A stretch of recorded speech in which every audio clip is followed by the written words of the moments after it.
বাংলাদেশের রাজনীতির এক সংগ্রামী ও আপসীন নেত্রী বেগম খালেদা জিয়ার মহাপ্রস্থান হলো আজ।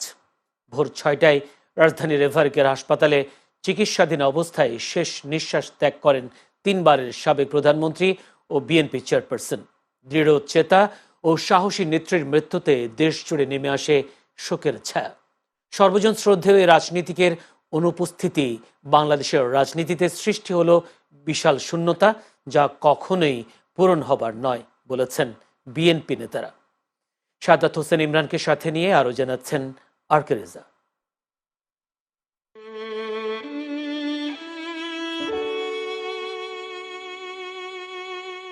বাংলাদেশের রাজনীতির এক বটবৃক্ষের নাম খালেদা জিয়া। আপসীন, সাহসী, গণতন্ত্রের প্রতীক, গণতান্ত্রিক আন্দোলনের অন্যতম সংগ্রামী, যার নামের সাথে মিলেমিশে একাকার, এমন একজন নেত্রীর বর্ণিল অধ্যায়ের সমাপ্তি ঘটল আজ।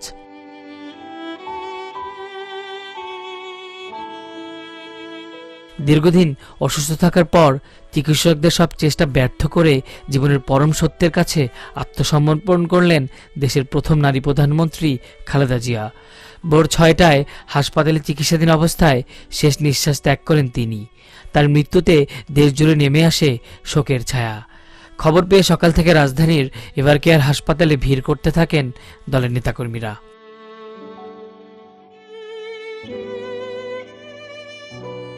দলের সিনিয়র নেতারা বলেন, নেত্রীর এই মৃত্যু অপূরণীয়। এটি শুধু বাংলাদেশের রাজনীতিতে নয়, গণতান্ত্রিক আন্দোলনের ক্ষেত্রেও বিশাল শূন্যতা তৈরি করেছে। মা চলে গেলে কেমন লাগতো, আমাদের ছেড়ে চলে গেছে, আমরা দেখতে পাচ্ছি না, ধরতে পারতেছি না, আমাদের অনেক ভিতরে কষ্ট। আমাদের নেত্রীর জন্য দোয়া চাই, আল্লাহ রাব্বুল আলামিন যেন ম্যাডামকে জান্নাতবাসী করে।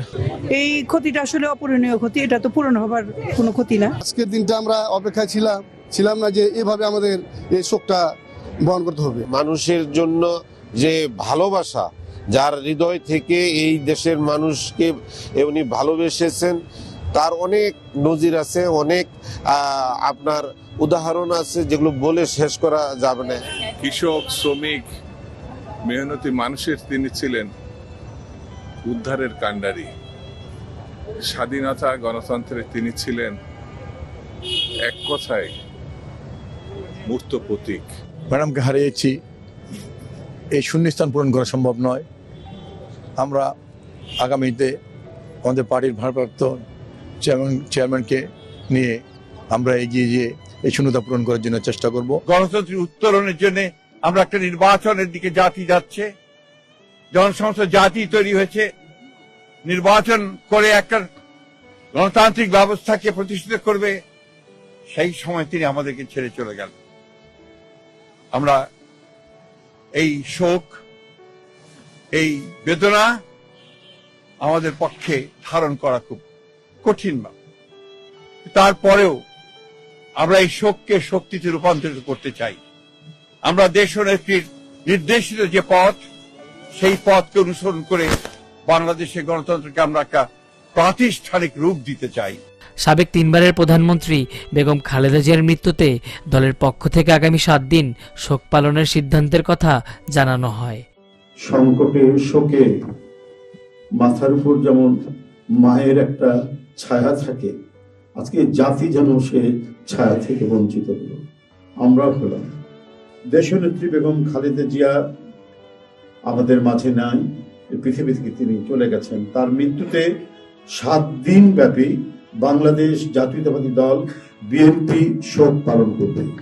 রাষ্ট্রীয় মর্যাদায় সাবেক প্রধানমন্ত্রী খালেদা জিয়ার জানাজা এবং দাফন করার ঘোষণা দিয়েছে সরকার। 3 দিনের রাষ্ট্রীয় শোক ও বুধবার সাধারণ ছুটি ঘোষণা করা হয়। জাতির উদ্দেশ্যে দেয়া ভাষণে প্রধান উপদেষ্টা বলেছেন, বেগম খালেদা জিয়ার ইন্তেকালে জাতি এক মহান অভিভাবককে হারিয়েছে। বেগম খালেদা জিয়ার ইন্তেকালে আমরা গভীরভাবে শোকাহত ও মর্মাহত। তার মৃত্যুতে জাতি এক মহান অভিভাবককে হারিয়েছে। এই গভীর শোকের মুহূর্তে আমি তার পরিবারের সদস্যবৃন্দ, রাজনৈতিক সহকর্মী এবং অগণিত কর্মী সমর্থকদের প্রতি সমগ্র জাতির পক্ষ থেকে আন্তরিক সমবেদনা জানাচ্ছি। মহান আল্লাহর কাছে আমার প্রার্থনা, তিনি যেন আমাদের সবাইকে এই গভীর শোক কাটিয়ে ওঠার শক্তি দান করেন। আগামীকাল বাদ-জোহর জাতীয় সংসদ ভবনের দক্ষিণ প্লাজায় অনুষ্ঠিত হবে বেগম খালেদা জিয়ার জানাজা। এরপর চিরনিদ্রায় শায়িত হবেন বিএনপির প্রতিষ্ঠাতা শহীদ প্রেসিডেন্ট জিয়াউর রহমানের পাশেই। জানাজা ও দাফন কর্মসূচিতে সর্বোচ্চ শৃঙ্খলা বজায় রাখার জন্য দেশবাসীর প্রতি আহ্বান জানানো হয় বিএনপির পক্ষ থেকে। আর কে রেজা, চ্যানেল এস, ঢাকা।